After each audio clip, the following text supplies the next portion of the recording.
L'église n'est pas là, l'église n'est pas là. À ton nom, Seigneur. Nous sommes là. L'église n'est pas là, l'église n'est pas là, l'église n'est pas là. À ton nom, Seigneur. Nous sommes là. Tous réunis devant toi. Honneur au Père, honneur au Fils, honneur à l'Esprit Dieu Tout-Puissant. Honneur au Père, honneur au Fils, honneur à l'Esprit Dieu Tout-Puissant. À ton nom, Seigneur, nous sommes là, tous réunis devant toi. Et bien aimé, pèse cette parole ce matin. À ton nom, Seigneur, nous sommes là, tous réunis devant toi. Seigneur, que ton nom soit béni ce matin. Que ton nom soit élevé ce matin, Seigneur Dieu, parce que tu nous as invités, Seigneur Dieu. Et nous sommes là ce matin, tous réunis, Seigneur Dieu, pour entendre, Seigneur Dieu, le conseil que tu as préparé pour chacun de nous.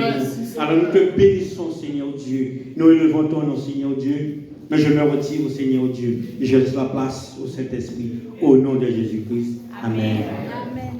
Asseyez-nous. L'Église, que Dieu nous bénisse ce matin. Amen. Parce que Dieu aime nous voir dans la joie. Comme nous sommes dans la joie, nous sommes dans l'allégresse. Et comme nous sommes dans l'allégresse, les anges de Dieu campent, volent autour de nous et apportent la bénédiction. Parce que l'homme peut dire, mais tout le temps que Dieu n'a pas dit, c'est en vain.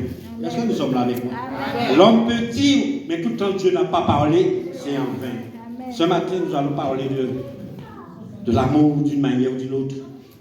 Le regroupement, la force. Parce que Dieu, c'est un Dieu d'amour. Nous allons trouver Luc 6 et le verset 31. Parce que la présence de Dieu était déjà là depuis dans l'école de dimanche. Tout ce que, mais c'est marqué déjà, c'était déjà marqué. Parce que je n'ai pas eu le temps de marquer. Mais c'était déjà. Mais que Dieu nous bénisse. Luc 31, qu'est-ce qu'il nous dit? Ce que vous voulez que les hommes fassent pour vous, faites-le d'eux-mêmes pour eux. Mais bien-aimés, pesons sur cette parole-là ce matin. Ce que nous voulons que les hommes fassent pour nous, faites d'eux-mêmes pour eux. Ça, c'est une grande parole pour chacun de nous ce matin. Une grande révélation pour chacun de nous ce matin. Parce que l'église de Dieu, c'est une église d'amour et de grâce et de miséricorde. L'église de Dieu, c'est une présence, c'est où on vient trouver la paix et le réconfort. Oui. Et c'est pour cela la Bible dit, ce que vous voulez qu'on fasse pour vous, faites-le même pour les autres.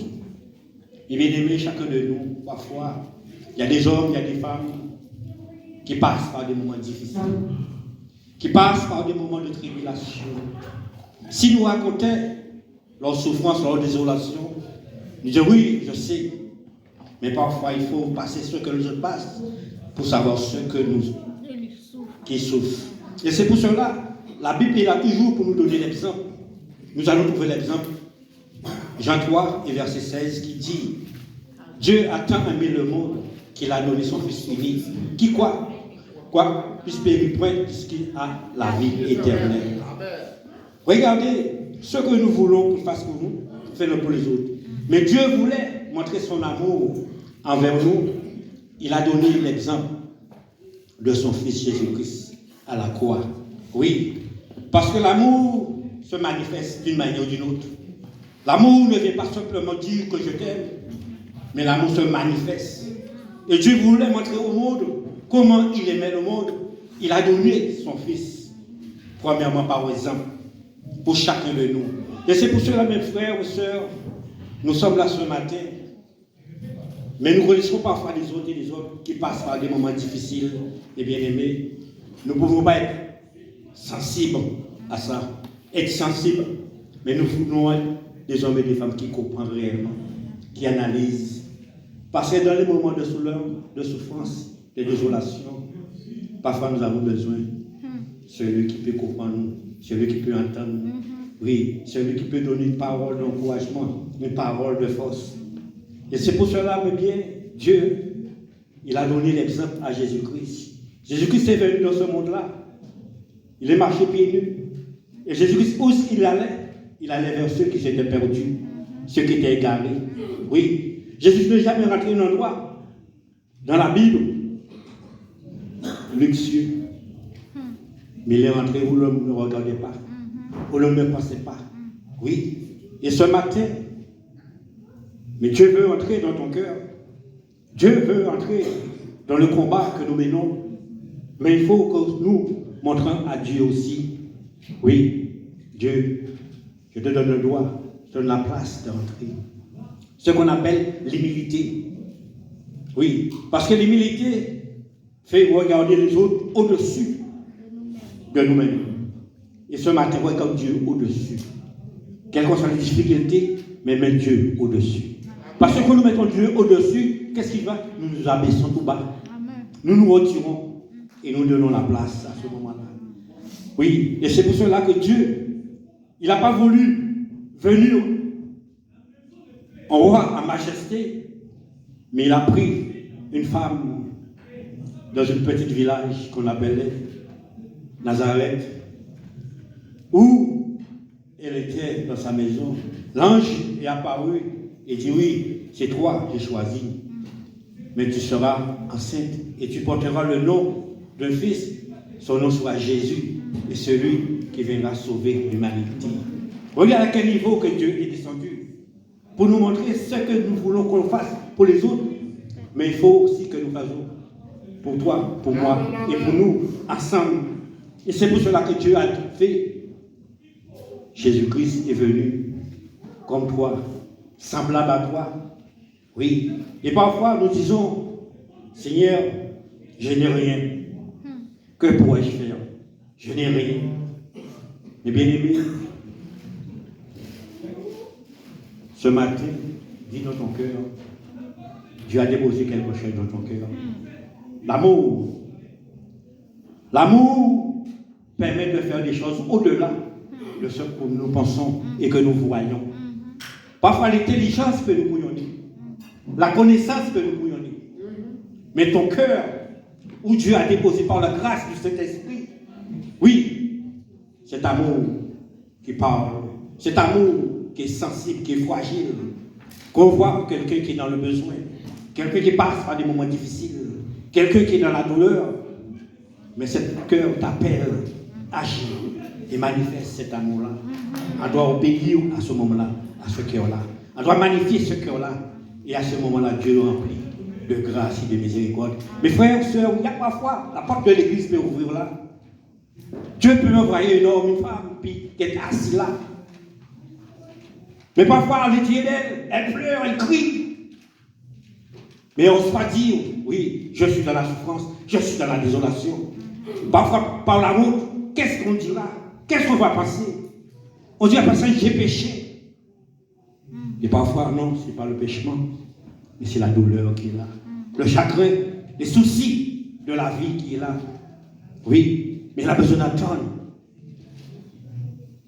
Il a besoin que quelqu'un vienne le toucher pour dire: ma soeur, mon frère, tu n'es pas seul dans le combat, mais je suis avec toi. Amen. Ne promets pas de regard inquiet, mais je suis avec toi. Et à ce moment, elle se sent forte, elle se sent dans l'allégresse. Oui, les paroles peuvent changer une vie. Et c'est pour cela, mes bien-aimés, 1 Corinthiens 9, le verset 22, qui te dit: j'ai été faible avec les faibles, afin de gagner les faibles. Je suis tout, partout, afin de sauver de toute manière quelqu'un. Oui, le grand apôtre Paul. Mais il y a des moments, mes bien-aimés, il faut regarder les autres aussi. Il faut avoir la compassion, l'amour, de l'intérêt.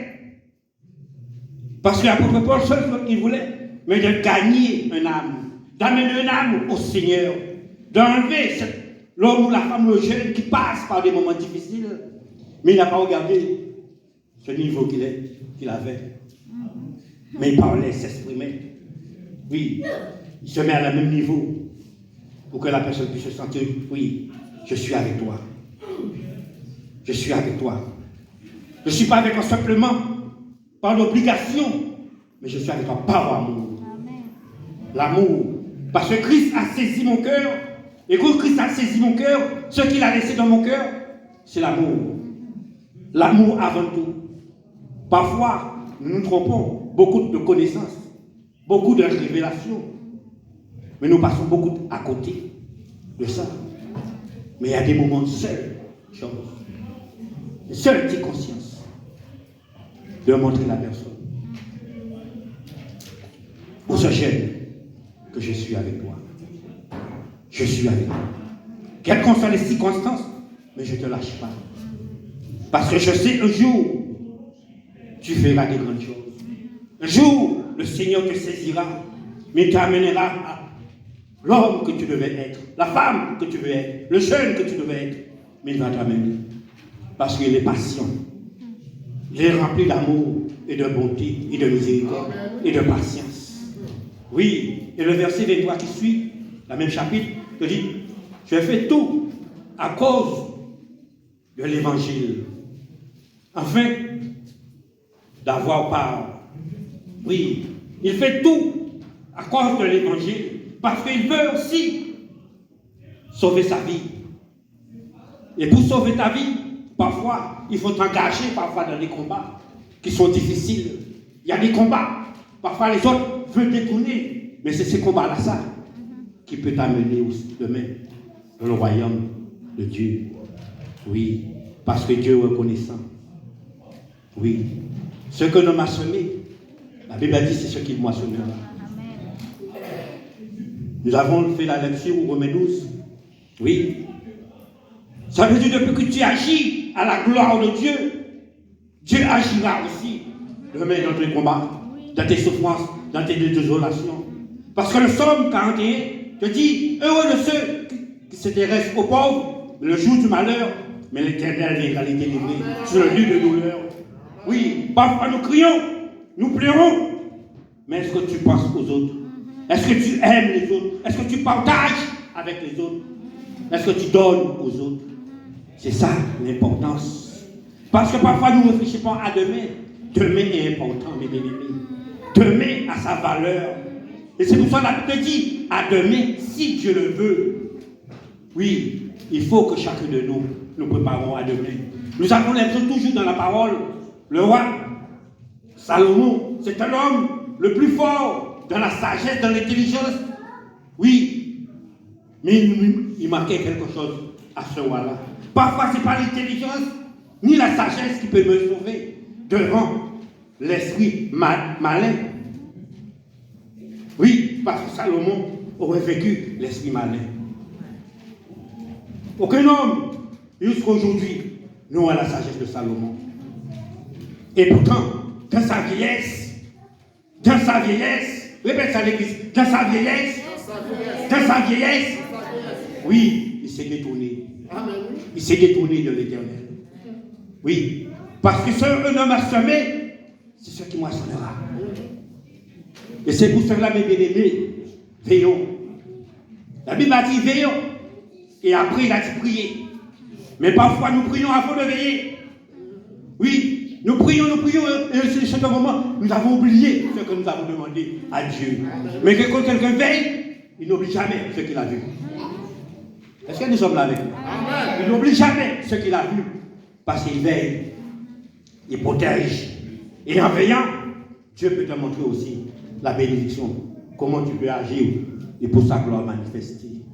Mais bien aimés, nous avons 1 Samuel 23 et verset 16 qui dit l'histoire de David et Saül. Parce que chacun de nous, quel qu'on soit le niveau qu'on peut, on a toujours besoin de quelqu'un à côté de nous. On a besoin toujours de quelqu'un que Dieu place pour fortifier notre esprit dans des moments difficiles, dans des moments d'épreuve. Oui, on peut avoir le meilleur docteur au monde, le meilleur chirurgien au monde. Oui, mais parfois le docteur peut venir dans la chambre. Mais ce n'est pas le docteur que tu voulais voir. Simplement, c'est quelqu'un que tu voulais entendre qui te dit garde courage, pas confiance. Dieu est là avec toi. Oui, et à ce moment-là, tu es debout. Le docteur me dit, je parle beaucoup, mais pourquoi tu ne me regardes pas? Parce que ce n'est pas le docteur que tu voulais voir. Oui, le courage. Mais Jonathan savait, David passait d'un moment difficile. Il savait David était un homme de Dieu, oui, mais il a compris entre son père et David, mais il va chercher le trône de Dieu. Alors il a dit oui, je ne serai pas fâché avec mon père, mais je ne vais pas fâcher avec le roi de Dieu. Alors qu'est-ce que je dois faire? Je dois aller dans la forêt et fortifier l'esprit. Oui, de le faire croire que Dieu est avec toi. Et moi aussi, je suis là avec toi. Amen. Ne promets pas de regards inquiets, mais je suis là. Amen. Oui, et là, David s'est senti à l'aise et confort dans son combat. Mes bien-aimés, oui, mes bien-aimés. Il y a des frères, il y a des sœurs parfois qui viennent à l'église. Ils ont besoin d'attendre, ils ont besoin de voir quelqu'un qui touche. Ma sœur, je ne t'ai pas vu 2 jours. Mon frère, je ne t'ai pas vu 3 jours. Mais je ne sais pas, je ne sais pas ce que tu fais. Mais comment vas-tu? Comment vas-tu? Comment vas-tu? Parfois nous cherchons ce qu'il a fait avant de chercher comment il va. C'est là le point d'interrogation. Comment va? Comment va? Comment va? Parce que Proverbe 17 et le verset 17 dit, l'ami aime en tout temps. Et dans le malheur, il se manque un frère. Oui, c'est pas dans le malheur qu'il se retire, qui commence à dire, ouais, parce que tu as péché, ça t'arrive. Non, dans le malheur, il dit, oui, je suis avec toi. Je prie pour toi. Je t'encourage. Qu'est-ce que tu as besoin? Oui. Quel qu'on soit, parle avec moi. Si je suis capable de le faire, je le ferai. Si je ne peux pas, je te dirai. Oui, à ce moment-là, l'ami, dans sa souffrance, mais il voit qu'il y a quelqu'un qui l'épaule, il y a quelqu'un qui veut l'encourager à mener. Les bien-aimés, oui, c'est ça, l'église de Jésus-Christ. Et nous faisons partie de l'église. Oui, chacun de nous est l'église. Dans notre entourage, au travail, nous sommes l'église au travail. Parce que parfois, il y a des collègues, oui, et chaque année, nous entendons ça, des collègues qui vont se suicider. Et pourtant, parfois, il y a des chrétiens qui travaillent où ces collègues se suicident. Est-ce que nous sommes là avec moi ce matin? Amen. Mais qui est-ce que demain que tu vas demander compte? Est-ce que c'est le diable ou le chrétien qui travaille là? C'est ça que nous devons poser question. Oui, ce n'est pas beaucoup de choses qu'on est obligé de faire. Mais le regard spirituel que Dieu nous a donné, je le vois, mais je sens, ça ne va pas. Comment vas-tu? Comment vas-tu? Il y a des moments où tu n'as pas même besoin de parler. Peut-être il a du mal à venir avec un casse-croûte. Il mange toujours en arrière.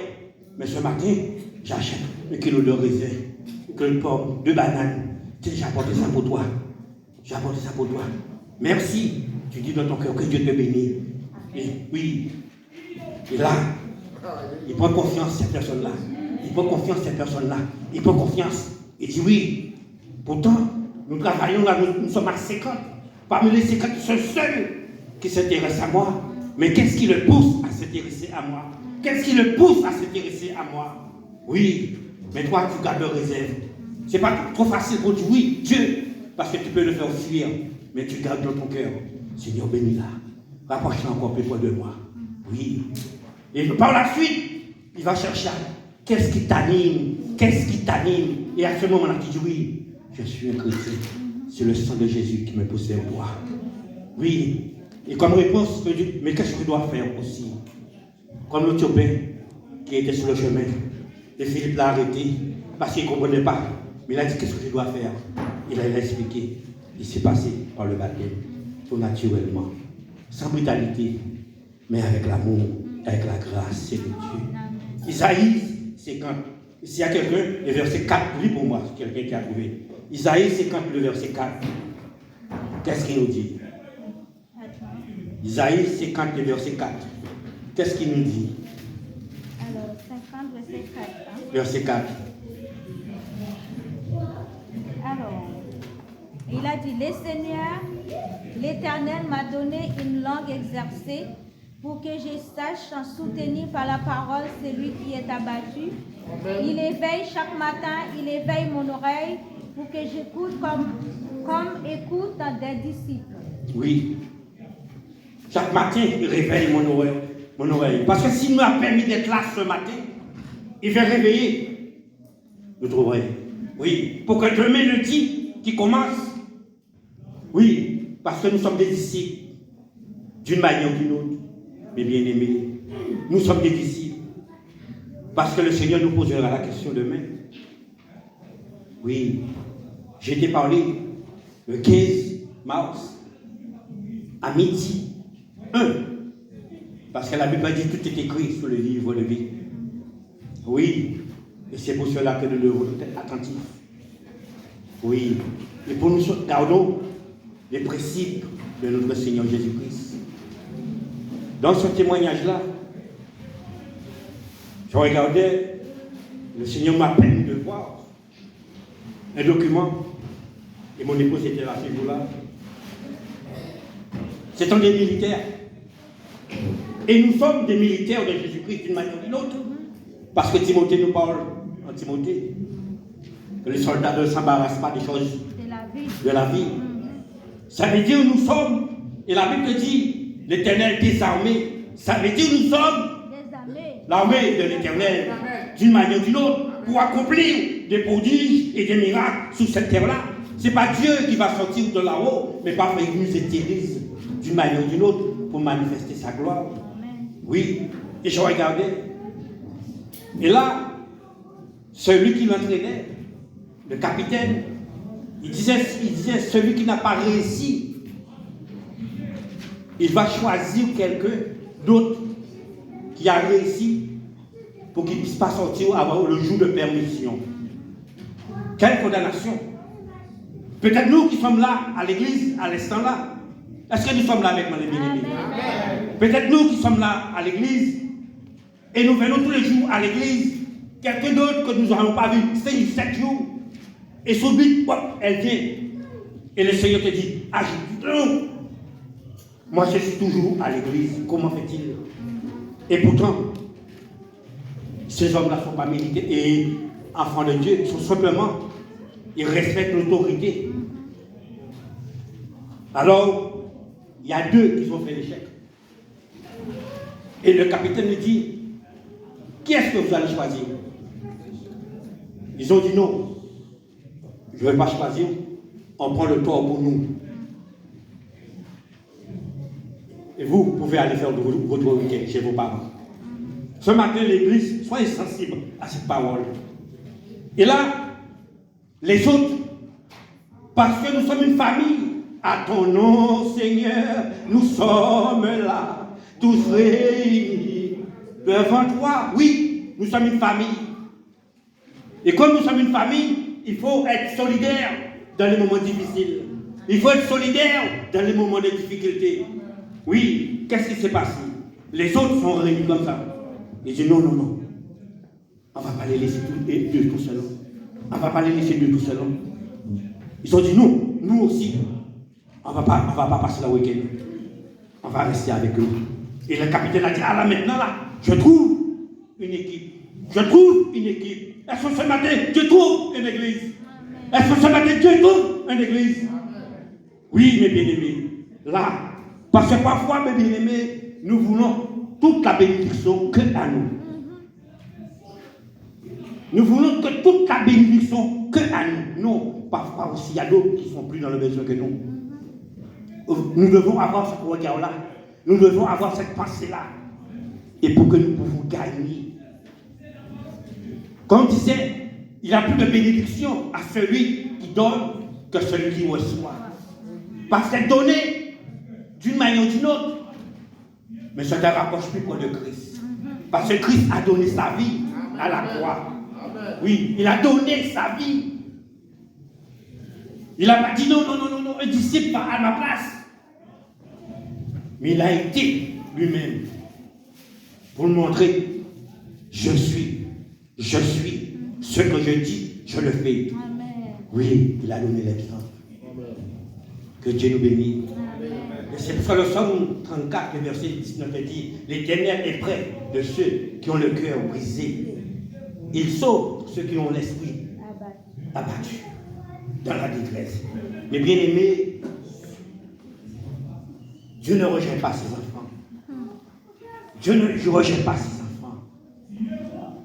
Il y a des hommes, je vois, il y a des hommes et des femmes parfois qui viennent à l'église.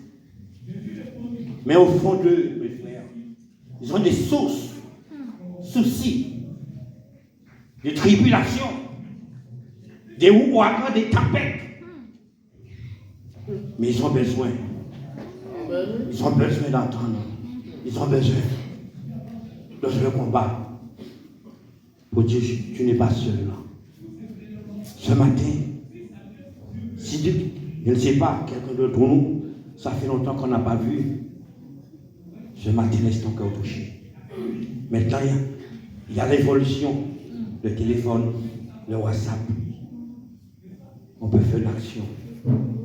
Et quand on fait une action, tout de suite Dieu vient, Dieu nous bénit.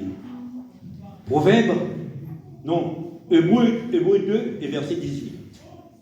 Regarde où ce que là que Jésus va venir pour nous montrer l'amour dans les moments difficiles.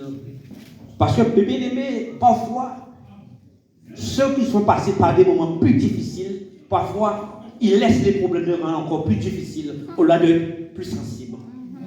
Je répète, parfois, ceux qui sont passés par des moments plus difficiles, que Dieu a béni plus, que Dieu a donné plus, mais deviennent plus durs au lieu de devenir plus sensibles. Amen. Nous, normalement, on devait être plus sensibles parce que nous avons passé par ce moment-là. Nous avons vécu ces moments-là. Est-ce que nous sommes là avec moi? Amen. Je prends l'être tout de suite ce matin. C'est venu dans ma tête. Je dis merci Seigneur. C'est comme si demain, quelqu'un rentre à l'église. Il dit oui, je vis avec quelqu'un, mais je ne suis pas marié. Et peut-être moi, ou quelqu'un d'autre a vécu ce qu'il a vécu. Et c'est la première personne qui va me dire oui, et ce que tu fais n'est pas bon, Dieu va te tuer.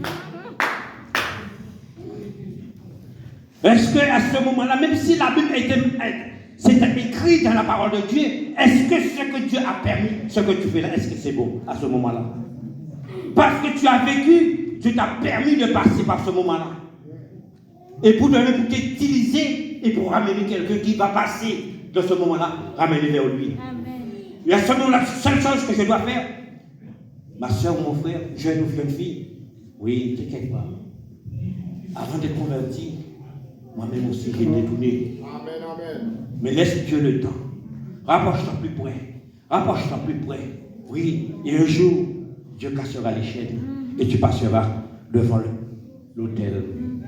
Oui, mais à ce moment-là, cette personne-là, chaque fois qu'il va entrer dans l'action, mais la voix lui va lui dire, tu n'es pas seul.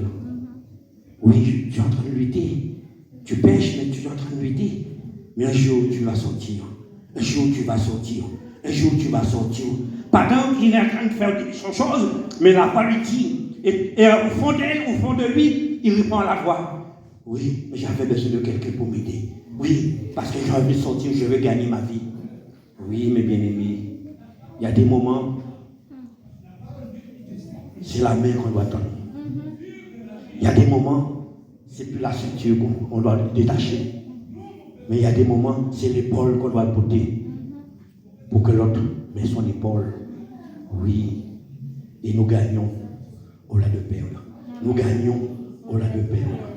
Regarde ce que j'ai dit. Hébreu 2, verset 18. Car, ayant été tenté, lui-même dans ces choses qui a souffert, il peut secourir ceux qui sont tentés. Regarde ce que Jésus a dit. Lui-même qu'il a vécu sur cette terre-là, il a été tenté dans tous les domaines, d'une manière, mais par ça, maintenant il peut venir ramener, quel qu'on soit l'homme ou la femme, qui passe par des moments difficiles. Est-ce que ce matin tu veux que Jésus te tienne la main? Amen. Oui. Parce que parfois nous-mêmes, nous pouvons nous condamner. Parce que la Bible te dit, par tes paroles, tu seras justifié. Par tes paroles, tu seras condamné. Parfois, ce chrétien, même parfois, qui se condamne. C'est comme ça, je reste comme ça. Parce que ce matin, dans l'école de dimanche, le frère a posé la question, pourquoi, quand nous voyageons, nous perdons notre amour, et quand nous étions de l'autre côté, nous étions plus forts? De mon parcours aussi, j'ai rencontré beaucoup de personnes qui disent quand j'étais l'autre bord, j'étais fort, j'étais puissant. Mais maintenant, je suis venu, je suis faible. Mais qui l'a rendu faible? C'est sa parole qui l'a rendu faible. Amen. Parce que la Bible te dit Dieu est partout à la fois. Ça veut dire le même Dieu que tu as pris l'avion, le bateau avec, c'est le même Dieu qui est là, quel que soit le pays que tu sois. Mais la façon que tu vas confesser, la façon que tu vas magnifier dans ton cœur, dans ta bouche, et ce Dieu-là va te suivre. Parce que si tu l'appelles petit Dieu, il marchera petit avec toi. Mais si tu l'appelles grand Dieu, tu verras le grand Dieu. Marche dans la mer, oui, dans l'océan, parce qu'il marchait dans la mer. Ouais. Quand la mer s'est fondue en deux, c'est lui qui a écarté la mer par le bras droit, le bras gauche, et il marchait avec son peuple pour ramener son peuple sorti d'Égypte. Oui, mais ce grand Dieu-là, il est capable de te ramener. Il est capable de marcher avec toi dans la mer, dans la tempête. Mais évite-la dans la tempête. Va pas dans la tempête tout seul. Parce que sinon, la tempête va t'engloutir.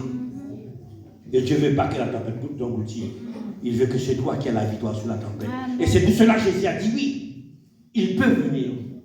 Mais bien aimé, ne dis pas ce que j'ai. Ne dis pas ce que j'ai. Parce que nous revenons dans la parole. Gédéon, l'ange de l'Éternel vient lui voir et lui dit vaillant héros. Vaillant. Et plus bas, dans la même chapitre plus bas, il te dit je suis le plus petit dans la maison de mon père. Et parfois c'est nous estimons trop bas. Amen. Nous estimons trop bas. Ce matin, reconnais l'homme que tu es. Ce que tu as, sers avec ce que tu as. Naaman, en ce temps-là, il y avait de lèpre, une maladie qui était incurable. Seule personne qui pouvait guérir cette maladie-là, son nom c'est Jésus-Christ. Mais il allait au combat quand même. Il allait au combat avec sa maladie.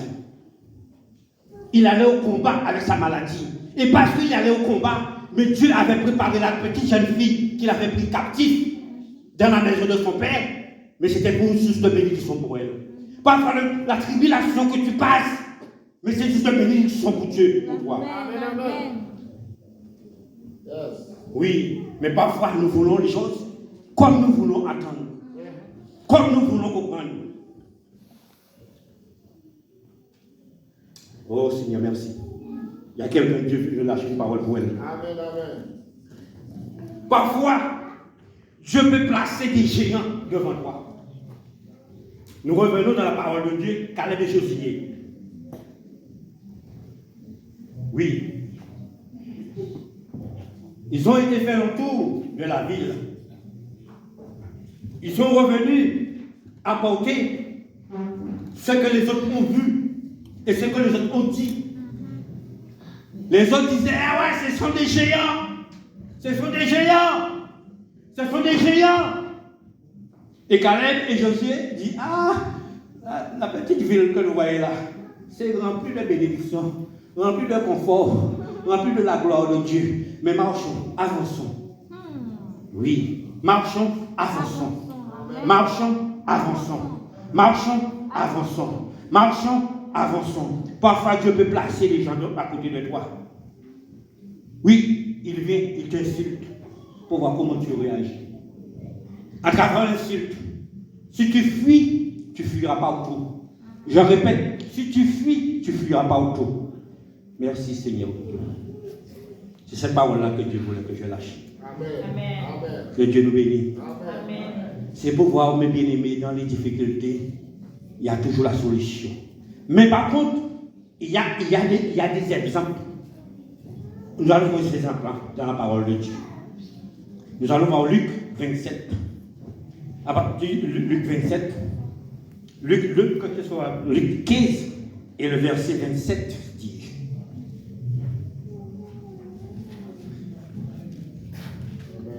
Il dit, ses serviteurs lui disent, ton frère est de retour parce qu'il l'a trouvé en bonne santé.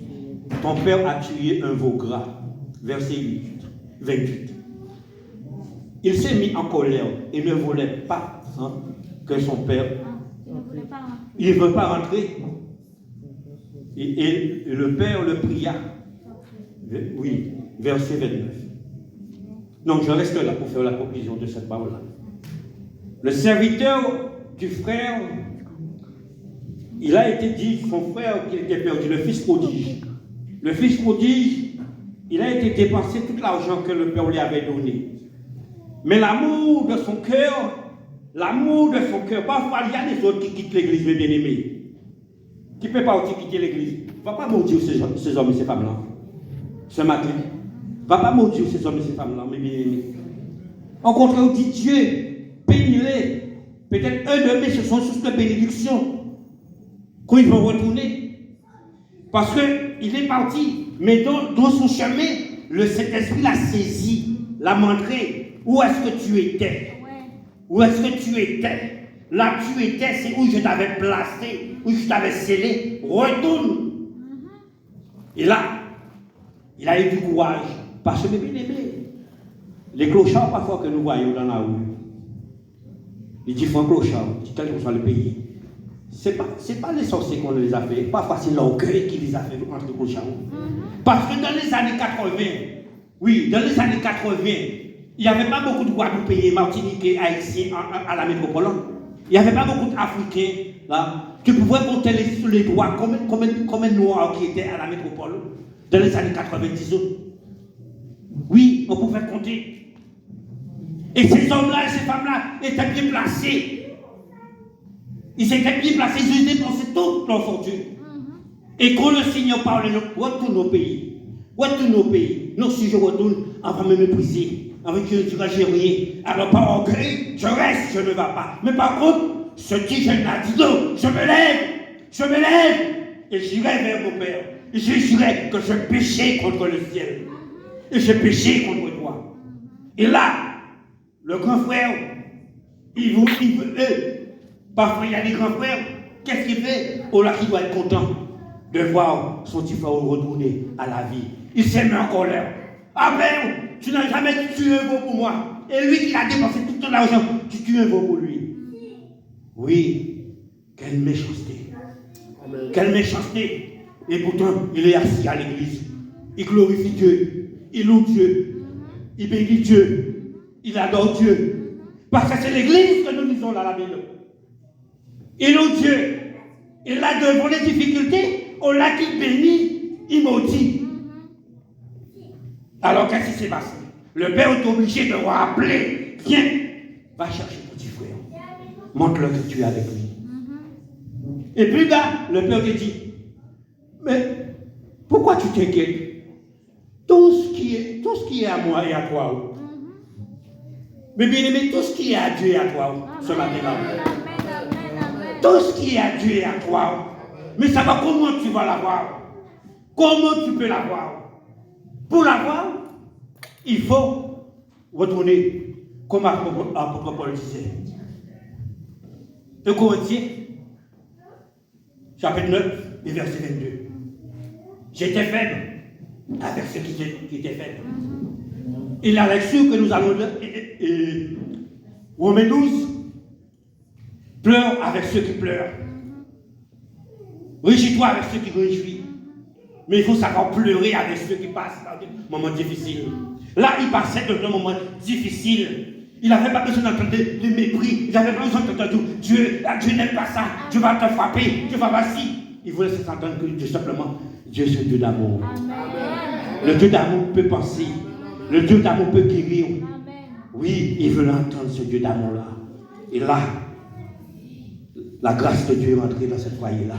Est rentrée dans la bénédiction. Mais bien aimés, ce n'est pas nous qui avons choisi Dieu. Alléluia. Parce que si nous avons choisi Dieu, nous ne serons pas là. Mais c'est Dieu qui nous a choisis. Parfois nous faisons comme si c'est nous qui avons choisi Dieu. Alors nous pensons que nous sommes meilleurs que les autres. Nous sommes plus forts que les autres. Mais regarde, toujours la parole vient nous suivre, toujours. Hein, parce que la parole est là toujours pour nous suivre. Matthieu 11, verset 28. Tu vois, c'était déjà marqué ce matin. Tous ces versets-là qu'on parlait. Mais qui a fait parler? C'est l'Esprit de Dieu qui a fait parler. Amen. Oui. Venez à moi, vous qui êtes fatigués et chargés. Je vous donne du repos. Si aujourd'hui nous trouvons le repos, si aujourd'hui que nous avons le repos, même il y a d'autres qui ne savent pas comment aller. Il y a d'autres qui ne savent pas comment aller. Mais c'est nous de pouvoir les aider. C'est nous de pouvoir les encourager. Nous de pouvoir les comprendre. Quelles que soient les circonstances, mais nous sommes là, prêts, toujours à tendre la main. Et pour que la gloire de Dieu puisse manifester. Pour faire la conclusion par les vite, 1 Jean, épître de Jean, 1 épître de Jean 3 et verset 16, qui te dit, vous avez connu l'amour, ce qui a été sans vie pour vous. Nous aussi, nous avons donné notre vie pour les frères. Est-ce que nous avons compris la lecture? Nous reprenons. Nous avons connu l'amour en ce qu'il a donné sa vie pour nous. Nous aussi, nous devons donner notre vie pour les frères.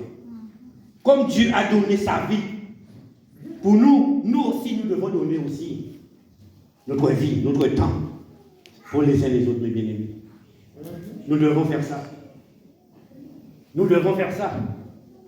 Nous devons magnifier ce temps-là, mes bien-aimés. Et c'est ça qui est la force de l'Église. C'est ça qui est la force de chrétien. C'est pas parce que le chrétien parle en langue qu'il est fort. C'est pas parce que le chrétien prophétise qu'il est fort. Mais c'est parce que le chrétien est capable de voir celui qui est dans la souffrance, celui qui est dans le besoin, qu'il tend la main, qu'il dit tiens, viens, tu n'es pas seul. Non, jamais tout seul. Non, jamais tout seul. Jésus, ton sauveur, te garde. Oui, ne serai jamais tout seul. Et à ce moment-là, tu le prends la main et tu l'amènes. Tu l'amènes. Oui. Et de cette difficulté, il dira un jour, mais je viendrai avec toi. Je viendrai avec toi. Où est-ce que tu vas? Mais je viendrai voir un jour. Je viendrai voir un jour. Oui, mes bien-aimés. Pour faire la conclusion, Luc 15 et verset 10, il a dit, de même, je vous le dis, il y aura de la joie devant les anges de Dieu pour que seul pécheur se repentisse. Parfois, nous les chrétiens, nous voulons critiquer, nous voulons insulter, nous voulons faire tellement de choses parce que nous sommes les meilleurs. Mais regarde Dieu du ciel de là-haut, comment lui, rempli d'amour et de miséricorde et de compassion, qu'est-ce qu'il dit? Il y aura de la joie dans le ciel pour qu'un seul qui sort dans ce qu'on appelle son désordre. Le Dieu qui va sortir dans son désordre, mais je suis prêt à l'accepter. Ce matin, je suis prêt à accepter. Parce qu'un jour, j'étais dans une église, il y avait une dame qui est venue prier, mais cette dame-là, son visage était défiguré tout. C'était un pasteur qui l'avait invité, c'était un petit jeune qui faisait la conférence, qui faisait le jour de la prière. Parce que parfois nous regardons avec l'apparence. Et c'est marqué dans la Bible de Samuel. Qu'on lui avait dit, non, ne regarde pas avec tes yeux, mais avec ton cœur, mais le regarder avec ses yeux. Oui, quand il a vu la dame rentrer pour aller s'asseoir, allez devant Satan! En plein de tout le monde. Allez, regardez-moi Satan, au nom de Jésus-Christ. Le pasteur l'appelle et dit, arrête, c'est moi qui l'ai invité pour venir. Vous voyez, il y a des choses qui se font de toi. Allez, regardez-moi. Et la petite malheureuse est venue pour prier. Elle est venue pour qu'on puisse prier pour elle. Elle est venue pour vous déposer ses fardeaux au pied du Seigneur. Et bien aimé ce matin, que Dieu nous bénisse. Tenez-nous la main par la main. Ensemble nous sommes plus forts. Ensemble nous sommes plus forts. Amen. Et ensemble nous vaincrons. Amen. C'est ça l'église de Jésus-Christ. Que Dieu nous bénisse sur cette parole. Au nom de Jésus-Christ. Amen.